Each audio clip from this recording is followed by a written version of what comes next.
नमस्कार बच्चों, साधना चैनल में आप सबका स्वागत है।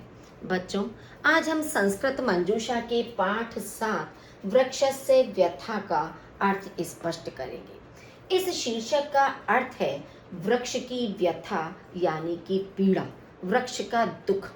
बच्चों, ये आप अच्छी प्रकार से जानते हो कि वृक्षों का हमारे जीवन में कितना महत्व है। वृक्ष हमें जीवनदायिनी ऑक्सीजन प्रदान करते हैं। वृक्षों से हमें अनेक प्रकार के फल, फूल, औषधियाँ प्राप्त होती हैं। वृक्षों से लकड़ी मिलती है जिससे अनेक प्रकार के फर्नीचर, दरवाजे आदि बनाए जाते हैं। एक बार एक स्वार्थी व्यक्ति अपने स्वार्थ के लिए वन के वृक्षों की अंधाधुंध कटाई कर रहा था। वन का एक वृक्ष अपने आसपास के वृक्षों को कटता हुआ देखकर बहुत अधिक दुखी हो जाता है और अपने मन की पीड़ा को एक बच्चे के साथ साझा कर रहा है कि हम तो प्राणी मात्र का उपकार करते हैं, लेकिन मनुष्य अपने स्वार्थ के कारण हमें दिन प्रतिदिन काटता चला जाता है और उसके स्थान पर दूसरे नए वृक्षों को भी नहीं लगाना चाहता है। बच्चों, अब इस पाठ के अर्थ को समझने का आप प्रयास करें। भो बालक पश्य माम ध्यानेन माम पश्य। हे बालक, पश्य माम, मुझे देखो। ध्यानेन माम पश्य, मुझे ध्यान से देखो। वनस्य अस्य सर्वान् वृक्षान् पश्य। इस वन के सभी वृक्षों को देखो। संबंधः अति गहनः अस्माकं। हमारा संबंध अत्यंत गहरा है।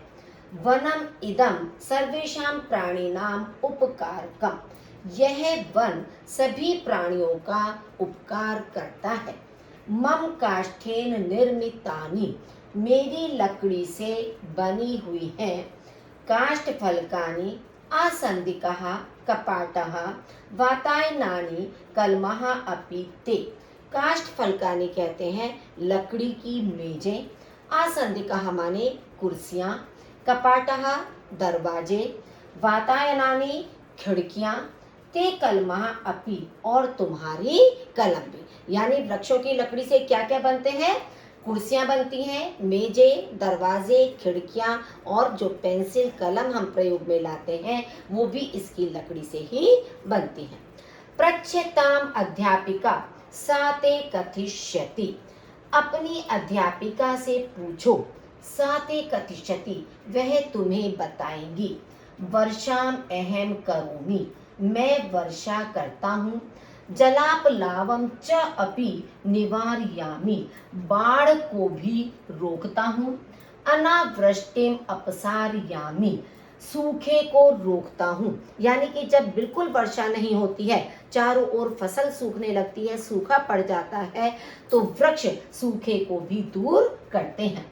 संपूर्णम इदम वनम सर्वान उपकरोति। यह पूरा वन सबका उपकार करता है। सुखम कियत सर्वेभ्यः आहरति। सबके लिए कितना सुख लाता है। किंतु लोभाभिभूतः नरः कृन्तते अविचार्य ही वृक्षा।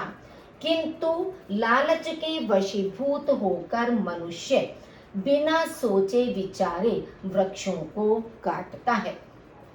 तत्स्थाने नहीं रोपयति अन्यान्, उसके स्थान पर दूसरों को नहीं लगाता है।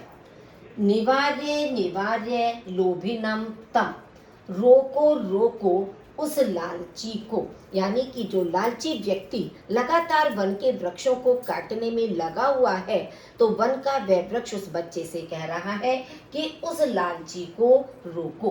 कर्तनात् अस्मात् अचिरेण विरम, हमें काटने से बिना देर किए, विरम माने रोको या रुको। अन्यथा एकस्मिन् दिने, वरना एक दिन, वनम इदम विलुप्तम भविष्यति, यह पूरा वन विलुप्त हो जाएगा या समाप्त हो जाएगा। केवलम निर्जीव स्कंधानाम अवशेषः एव स्थास्यन्ति, केवल मात्र निर्जीव, स्कंधा नाम कहते हैं एक ठूंठ, कि जिस वृक्ष पर कोई भी पत्ता वगैरह नहीं होता है, कोई फल फूल नहीं लगता है, केवल मात्र उसका एक तना सा रह जाता है, तो केवल निर्जीव ठूंठों के अवशेष ही रह जाएंगे। वृक्षः जीवनदायिनः, वृक्ष जीवन देने वाले हैं। वृक्ष संरक्षणम परमम कर्तव्य, वृक्षों का संरक्षण करना परम कर्तव्य है। तो बच्चों, इस पाठ से आपको यही शिक्षा मिलती है कि हमें वन के वृक्षों को या वैसे भी वृक्षों को काटना नहीं चाहिए, बल्कि हमें नए वृक्षों को लगाना चाहिए, जिससे हमारा वातावरण शुद्ध बना रहे, पवित्र बना रहे, अधिक से अधिक हमें छाया और अच्छी ऑक्सीजन प्राप्त हो सके। तो इस तरह से वृक्षों का संरक्षण करना प्रत्येक व्यक्ति का कर्तव्य होना चाहिए। बच्चों, इस चैनल को आपने अभी तक यदि सब्सक्राइब नहीं किया है तो उसे जल्दी से सब्सक्राइब कर दीजिए, लाइक कीजिए, अधिक से अधिक शेयर कीजिए, ताकि आपके साथियों को भी इसका लाभ प्राप्त हो सके। धन्यवाद।